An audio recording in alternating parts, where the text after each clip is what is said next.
Welcome sa isang panibagong episode ng Sir Ian's Class kung saan pag-uusapan natin ang mga interesting topics sa kasaysayan, history, at economics. Ngunit bago tayo magsimula, make sure to click the subscribe button and turn on the notification bell para makatanggap kayo ng notification pag meron tayong bagong episode. Sa ating naunang episode, pinag-uusapan natin ang iba't ibang uri ng power. Ngayon naman, pag-aralan natin ang mga transition o evolution na pinagdaanan ng Philippine politics or ng Philippine government mula noong pre-Spanish period hanggang sa kasalukuyan.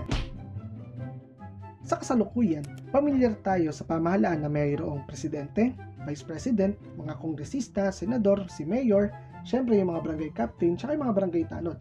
Ngunit naiisip ba natin na ano kaya ang itsura ng pamahalaan noon? Noong pre-Spanish period, ang pangunahing political unit ay ang barangay. Nagmula ito sa salitang balangay o isang uri ng mga bangka na sinakyan ng mga Austronesian nung nag-migrate sila dito sa ating archipelago. Ang mga barangay noong pre-Spanish period ay kadalasang binubuo ng mga 100 pamilya o higit pa. Gayunpaman, meron din tayong mga mega barangay na kung saan napakalaki ng kanilang barangay kagaya ng Maynila, Tondo at ng Madyaas ng Panay. Basically, masabi natin na yung mga barangay ng pre-Spanish period ay mga estado by themselves kasi nagtataglay sila ng 4 na elemento ng estado: ang pamahalaan, mga mamamayan, ang teritoryo at ang soberanya. Sa pagkakataon na may digmaan o hindi kaya'y banta ng pananalakay, ang mga barangay ay bumubuo ng konfederasyon kung saan naghahalal sila ng isang datu mula sa mga miyembro ng confederation para maging supreme commander. Sino nga ba ang mga datu? Ang mga datu ay ang chief executive ng isang barangay kung saan mayroon siyang executive, legislative, at judicial power. Katulong ng mga datu ang Council of Elders sa kanyang pamumuno kung saan ang mga ito ay nagsisilbing advisor ng datu. Ang Council of Elders ay binubuo ng mga matatandang miyembro ng barangay kung saan pininiwalaan na sila ay maalam sa customs, traditions, and cultural law ng kanilang lipunan. Kung pag-uusapan naman natin ang form of government sa barangay, masabi natin na ito ay isang monarchy or monarchical government dahil ang kapangyarihan ng datu ay naipapasa niya sa kanyang mga kamag-anak. Ngayon naman, pag-usapan natin ang social class sa pre-Spanish barangay. Ang una rito ay ang Maginoo class, kung saan kabilang ang datu, ang kanyang kamag-anak, at syempre ang Council of Elders. Ang sumunod ay ang middle class, kung saan binubuo ito ng 2 uri ng tao: ang mga timawa at ang mga maharlika. Ang mga timawa ay yung mga malalayang tao, kung saan maaari silang pumili kung sino yung datu na kanilang pagsisilbihan, maaari silang magmay-ari ng lupa, hindi sila nakatali sa isang lugar para silang lumipat, at the same time, hindi nila kinakailangan magpaalam sa datu kung sila ay magpapakasal. Ang ikalawang tao naman sa middle class ay ang mga maharlika. Ang mga maharlika ay ang mga feudal warrior ng panahon ng pre-Spanish period. Ang mga maharlika ay mga mandirigma. So, sila ay malalayang tao pero kinakailangan nilang mag-render ng military service sa datu na kanilang pinaglilingkuran. For the longest time, inakala natin na pag sinabing maharlika, tumutukoy ito sa mga nobility o mga taong namumuno sa lipunan. But it turns out na pag sinabi palang maharlika, sundalo.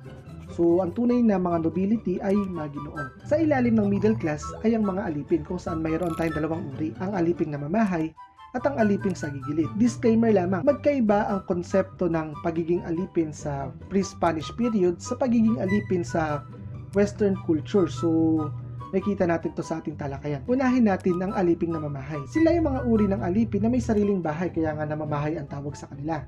Hindi sila nakatira sa bahay ng kanilang amo. Then at the same time, hindi sila gumagawa ng mga gawaing bahay. Ibig sabihin, hindi sila utusan. But rather, sila yung mga alipin na pinapatawag lamang kapag merong anihan, pag merong pagpapagawa ng bahay, or pagka merong mga project si datu na naiisip niya. Ibig sabihin, kapag sinabi nating aliping namamahay, kapag tinanslate natin siya sa English, hindi na rapat na gamitin yung term na slave kasi hindi naman siya slave dun sa sense na Western culture, but rather, mas malapit na translation sa kanya ay mga serf or mga kasama sa lupain. Sa kabilang banda, mayroon naman tayong tinatawag na mga aliping sa gigilid. Sila yung mga alipin na gumagawa ng mga gawaing bahay, then at the same time, nakatira sila sa bahay ng kanilang amo. Isang kakatuwang katangian ng pagiging aliping sa gigilid ay mayroon kang pag-asang maging aliping na mamahay.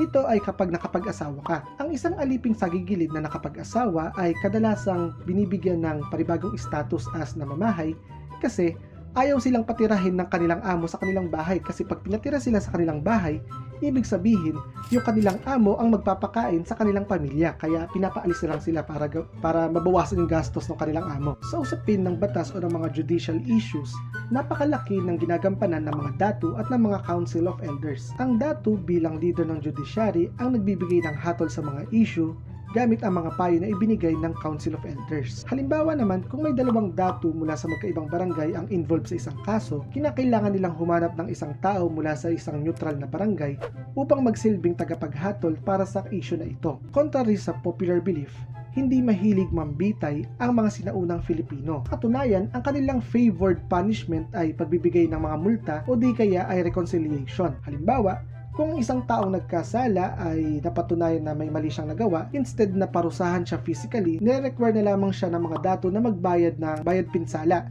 Halimbawa, pera o hindi kaya bahagi ng kanyang mga ari-arian. Tandaan natin na marami sa mga natutuhan natin noon ay hindi na valid ngayon. Isa na rito, yung Code of Kalansiaw. Napatunayan na ni William Henry Scott na hindi totoo yung Code of Kalansiaw sa kanyang UST dissertation noong 1968. It turns out na ang Code of Kalansiaw ay bahagi lamang ng historical fiction na naisulat ni Jose E. Marco noong early 1900s. Wag nang makulit. Hindi totoo na ipapakain ka sa langgam kapag ka nag-ingay ka sa libingan o pag nakapatay ka ng itim na pusa. Hindi rin totoo na kapag jumingle ka sa libingan ng mga datu, susunugin ka ng buhay. So, mali yung mga bagay na yan. Besides, kapag naniwala ka sa Code of Kalansiaw, means naniniwala ka na barbaric yung mga sinaunang Filipino, na barbaric yung mga ninuno natin. Ngayong nabigyan na natin ng linaw ang pamahalaan noong pre-Spanish period, dumako naman tayo sa punto ng kasaysayan kung saan narito naman yung mga Espanyol. Nagsimula ang pamamahala ng mga Espanyol noong 1565, 4 decades after ng pagdating ni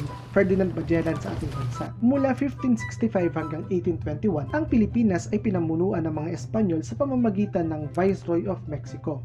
Gayunpaman, naputol ang koneksyon ng Pilipinas at Mexico, politically, noong 1821 dahil sa paglaya ng mga Meksikano mula sa Spanish Empire sa pamamagitan ng isang revolusyon. Mula 1821 hanggang sa ating paglaya, ang Pilipinas ay pinamunuan ng Hari ng Espanya sa pamamagitan ng iba't ibang mga konseho, kagaya ng Council of Indies, Council of Ministries at ang Ministries of Ultramar. Bago pa man na-organize ang Pilipinas sa mga probinsya at iba pang mga political subdivision, ito ay napasa ilalim muna sa tinatawag natin na encomienda system. Ano nga ba ito? Ang encomienda system ay yung paghahati-hati ng lupain at mga mamamayan sa Pilipinas kung saan pinamigay ito sa mga tao na kabilang sa ekspedisyon na sumakop sa Pilipinas. Halimbawa, si Miguel Lopez de Legazpi at ang kanyang mga tauhan ang naging pinakaunang mga enkomendero sa Pilipinas. Bilang premyo sa kanilang pagkakasakop sa ating bansa, sila ay pinagkalooban ng mga enkomienda. Ang enkomienda ay isang lupain na may mga taong naninirahan dito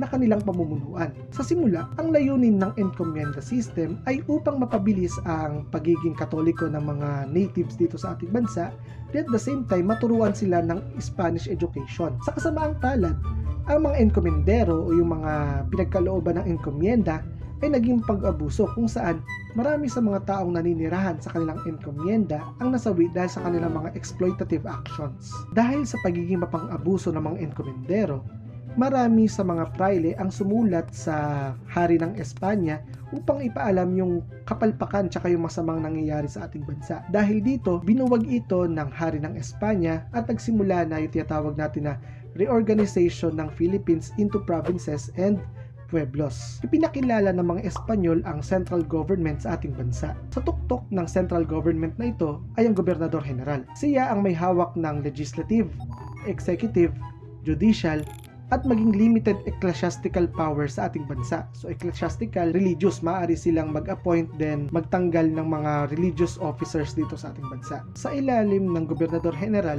ay ang Alcalde Mayor at ang Corregidor. Ang Alcalde Mayor ang namamahala sa mga Alcaldía Mayor o yung mga probinsya na masabi nating payapa na sumusunod na sa pamahalaang Espanyol. Sa kabilang banda, ang mga korehidor naman ay yung mga namumuno sa korehimiento. Ang korehimiento ay yung mga probinsya na masabi nating magulo pa kung saan mayroon pa rin mga active resistance, may mga nagre-rebellion pa rin laban sa pamamahala ng mga Espanyol. Tandaan natin na kapag alkalde mayor, siya ay isang civil governor.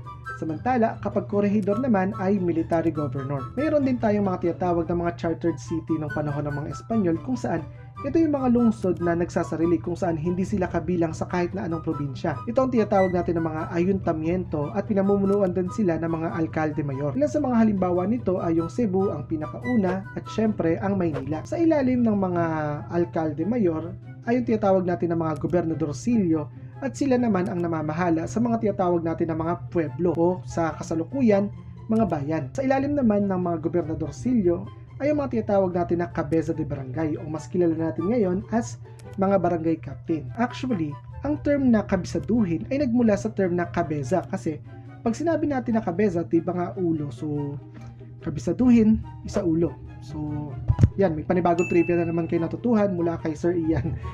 Anyway, kung ang legislative at ang executive power ay nasa kamay ng Governor General, ang judicial power noong Spanish period ay matatagpuan sa Royal Audiencia. Ang Royal Audiencia ang tumatayong Supreme Court ng panahon na ito. Sa ilalim ng Royal Audiencia ay yung Territorial Audiencia. So meron tayong dalawa nito. Isa matatagpuan sa Vigan, then yung ikalawa naman ay matatagpuan sa Cebu. Sa ilalim ng Territorial Audiencia ay yung mga provincial courts at sa ilalim nito ay yung mga peace court kung saan matatagpuan ito sa mga pueblo. Dahil sa samut-saring mga kadahilanan kagaya ng pagbubukas ng Suez Canal, pagdami ng middle class, paglaganap ng liberal na kaisipan, unti-unting sumibol ang diwang makabayan sa ating bansa na siyang pagsisimulan sa pag-asam ng mga Filipino ng kalayaan. Dito na natin pag-uusapan yung iba't ibang mga republika at mga pamahalaan na itinatag ng mga revolusyonaryo. Noong August 26, 1896, nagsimula ang revolusyon sa pamumuno ni Gat Andres Bonifacio. Sa puntong ito, nagsimula na rin ang tinatawag natin na Katipunan Government. Sa ibabaw ng Katipunan Government ay ang kataas-taasang sanggunian o yung tinatawag natin na Supreme Council. Sa ilalim nito para sa mga provincial level ay yung tinatawag natin na Provincial Council o mas kilala bilang Sangguniang Balangay. At sa ilalim naman nito, narito yung para sa mga bayan na tinatawag nating Sangguniang Bayan. Makalipas masawi ni Andres Bonifacio, ang kanyang Katipunan Government ay naglaho rin at napalitan ng tinatawag natin na Tejeros Republic sa pamumuno ni Emilio Aguinaldo sa bisa ng Tejeros Convention. Nagtagal lamang ang Tejeros Republic ng humigit kumulang 8 buwan.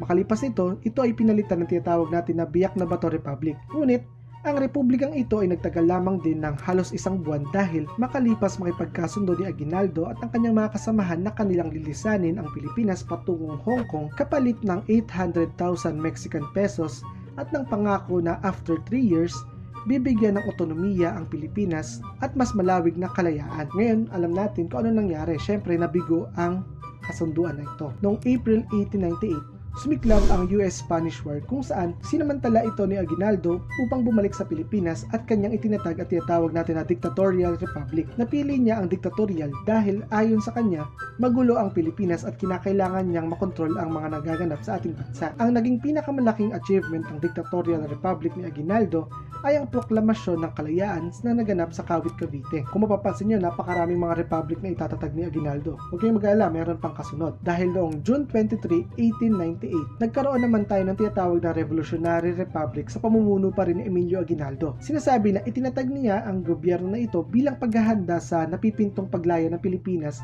mula sa mga Espanyol. Kaya noong September 15, 1898, muling nagkita-kita yung miyembro ng Kongreso ng Revolutionary Government ni Aguinaldo upang iratipika o pirmahan yung kanilang pagsang-ayon na itatag yung panibagong republika. At ito na yung tinatawag natin na Malolos Republic, kung saan ang naging kapitolyo ay yung Malolos, Bulacan. Ang Malolos Republic ang naging pinakaunang democratic constitution at pamahalaan sa buong Asya. Gayunpaman, hindi ito kinilala ng international community at naging maikli ang buhay nito. Dahil makalipas na mapirmahan ang pagkakabuo ng Malolos Republic, sumiklab naman ang tinatawag natin na Filipino-American War. Nagwakas ang Malolos Republic makalipas na mabihag ni Aguinaldo sa Palanan Isabela. At dahil dito, na-extinguish ang pinakaunang Democratic Republic sa Asya. Kung inyong mapapansin, dinaanan ko lamang yung interesting topics na ito. So kung nais ninyo ng mas detalyado at mas mahabang tagtalakay para sa mga paksa kagaya ng pre-Spanish Philippines, Spanish period at sa Philippine Revolution, make sure na ilagay ninyo ito sa comment para magawa natin ng video in the future. Sa pagwawakas ng Malolos Republic, nagsimula na ang pamamahala ng mga Amerikano sa ating bansa. Lagi nating tatandaan na ang ating pamahalaan sa kasalukuyan ay produkto lamang ng mga pangyayari sa nakalipas. Medyo mahaba na tong episode na to kaya puputulin na natin. Pero huwag kayong bibitaw dahil hindi pa tapos ang ating talakayan ukol sa evolusyon ng Philippine government, kaya make sure to click the subscribe button. As always, this is Sir Ian and I'll see you on the next one.